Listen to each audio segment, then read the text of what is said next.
Social മീഡിയയുടെ ഉയർച്ചയും കുട്ടികൾക്ക് വയലന്റ് കണ്ടന്റിലേക്കുള്ള ഒരു എക്സ്പോഷറുമെല്ലാം പാരൻസിൽ വളരെയധികം കൺസേൺസും ഡൗട്ട്സും എല്ലാം റേസ് ചെയ്യുന്നുണ്ട്.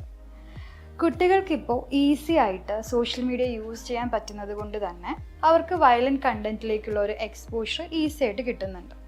ഇത് അവരുടെ വെൽബീയിങ്ങിനെയും ബിഹേവിയറിനെയും എല്ലാം നന്നായിട്ട് അഫക്റ്റ് ചെയ്യുന്നുമുണ്ട്.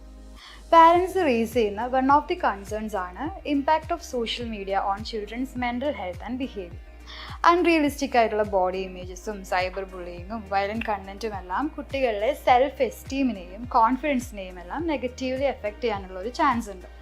എക്സസീവ് ആയിട്ടുള്ള സോഷ്യൽ മീഡിയ ഉപയോഗവും കുട്ടികളിൽ ആൻസൈറ്റി, ഡിപ്രഷൻ പോലുള്ള മെൻ്റൽ ഹെൽത്ത് പ്രോബ്ലംസ് ക്രിയേറ്റ് ചെയ്യാനുള്ള ഒരു ചാൻസ് ഉണ്ടെന്നാണ് ഇപ്പോഴത്തെ പല സ്റ്റഡീസും പ്രൂവ് ചെയ്തിട്ടുള്ളത്. പാരൻസ് റേസ് ചെയ്യുന്ന വേറൊരു കൺസേൺസ് എന്തെന്ന് വെച്ചാൽ effect of violence on children's behaviour.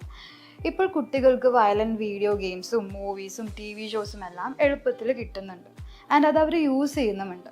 ഇത് അവരിലെ അഗ്രഷനെയും ഇമ്പൾസിവിറ്റിയെയും എല്ലാം കൂട്ടാനുള്ള ഒരു ചാൻസാണ് ഉണ്ടാക്കുന്നത്. മാത്രമല്ല സോഷ്യൽ മീഡിയ വഴിയുള്ള വയലൻസ് കുട്ടികൾക്ക് അഗ്രസീവ് ബിഹേവിയർ ഇമിറ്റേറ്റ് ചെയ്യാനും ഒരു കോൺഫ്ലിക്റ്റ് റിസോൾവ് ചെയ്യാൻ അഗ്രഷൻ നോർമൽ ആണ് എന്നൊരു തെറ്റായ ഒരു ഇൻഫോർമേഷനുമാണ് ലഭിക്കുന്നത്. ഇത് കുട്ടികളിലെ സോഷ്യൽ ആൻഡ് ഇമോഷണൽ ഡെവലപ്മെൻറ്റിനെയും ബിഹേവിയറിനെയും എല്ലാം നെഗറ്റീവ്ലി എഫക്റ്റ് ചെയ്യാനുള്ള ഒരു ചാൻസ് ഉണ്ട്.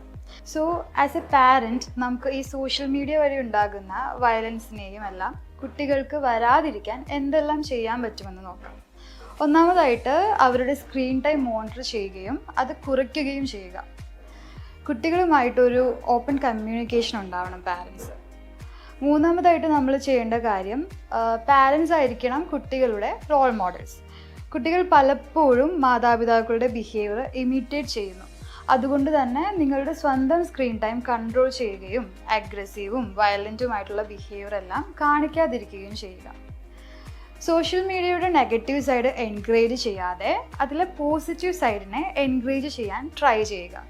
അതായത് എഡ്യൂക്കേഷൻ വൈസ് അല്ലെങ്കിൽ അക്കാഡമിക് റിലേറ്റഡ് ആയിട്ടുള്ള ഇൻഫോർമേഷൻസും വീഡിയോസും എല്ലാം യൂസ് ചെയ്യാനും കാണാനും അവരെ പഠിപ്പിക്കുക. സോ ഈ പറഞ്ഞ കാര്യങ്ങളെല്ലാം നമുക്ക് കുട്ടികൾക്ക് സോഷ്യൽ മീഡിയ വഴി ഉണ്ടാകുന്ന ഒരു ബിഹേവിയർ പ്രോബ്ലംസിനെയും മെൻ്റൽ ഹെൽത്ത് റിലേറ്റഡ് പ്രോബ്ലംസിനെയും എല്ലാം ഒരു പരിധി വരെ പ്രൊട്ടക്റ്റ് ചെയ്യാൻ പറ്റുന്നതാണ്.